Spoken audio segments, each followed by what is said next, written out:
और समझने जा रहे हैं एक ऐसी कविता जो हमें हमारी असली जगह यानी हमारी असली अनुपात समझाती है कि ब्रह्मांड के सामने एक साधारण मनुष्य का एक अस्तित्व कितना है।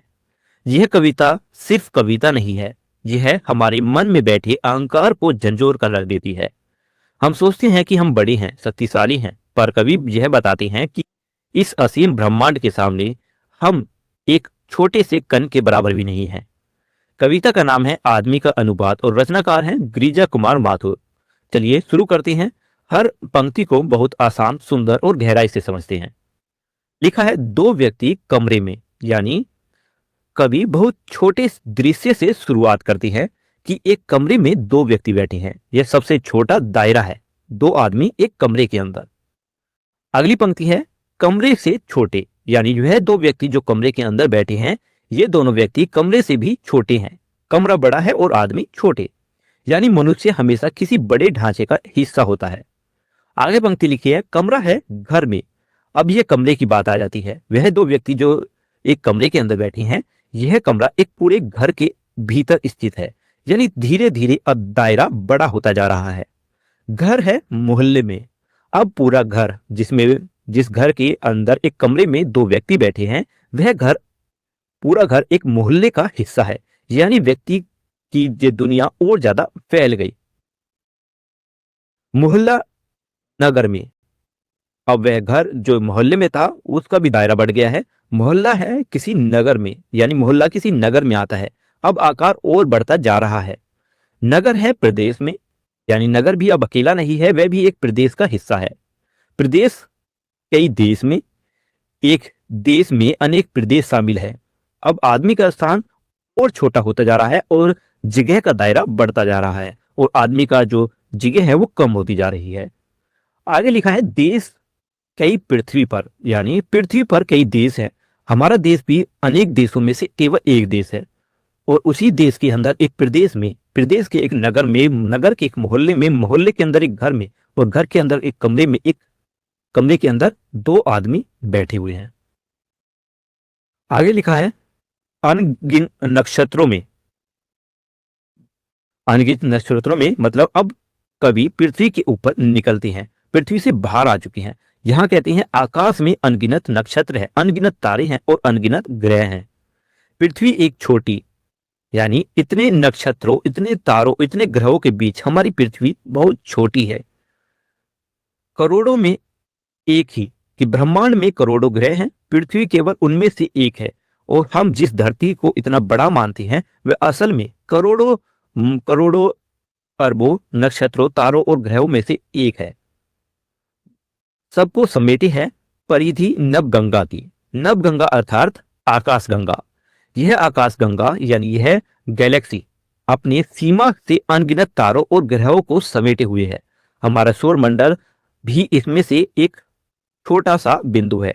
मतलब पृथ्वी से आगे अभी बढ़ चुके हैं सौर मंडल पर, जो एक एक गैलेक्सी के अंदर है, एक आकाश गंगा के अंदर है। लाखों ब्रह्मांड है अपना एक ब्रह्मांड। कवि की कल्पना और आगे बढ़ती है, दायरा और बढ़ता जा रहा है।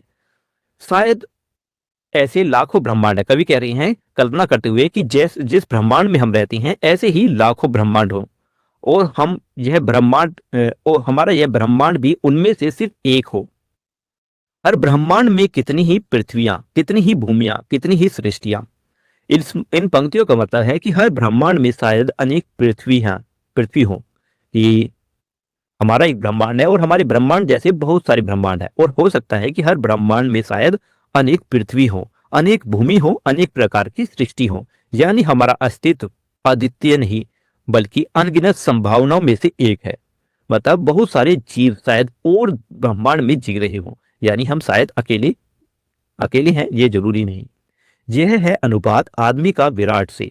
मतलब यह विशाल ब्रह्मांड है और उसके सामने आदमी का अस्तित्व या आदमी की ये औकात इतनी ही है। उसी जगह उसी हैसियत बहुत, मतलब मनुष्य की जगह और मनुष्य की हैसियत इस ब्रह्मांड के सामने बहुत छोटी है। इस पर भी आदमी ईर्षा, अहंकार, स्वार्थ, घृणा, अविश्वास लीन।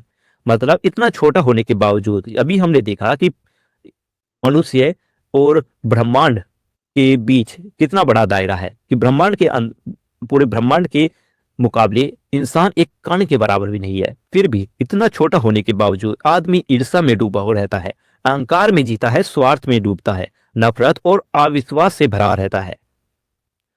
संख्यातीत संख सी दीवारें उठाता है, यानी आदमी अनगिनत दीवारें बनाता है। अनगिनत दीवारें ये हो सकती हैं, मतलब है व्यक्तियों या मनुष्य के बीच जाति की दीवारें, धर्म की दीवारें, भाषा की दीवारें, धन की, देश की, रंग की, वर्ग की। मतलब ये दीवार इतनी उलझी होती हैं जैसे शंख में टेढ़ी मेढ़ी लकीरें। यहाँ पे शंख सी दीवारें लिखा है ना, शंख सी का मतलब है ये दीवारें इतनी उलझी है जैसे शंख की टेढ़ी मेढ़ी लकीरें।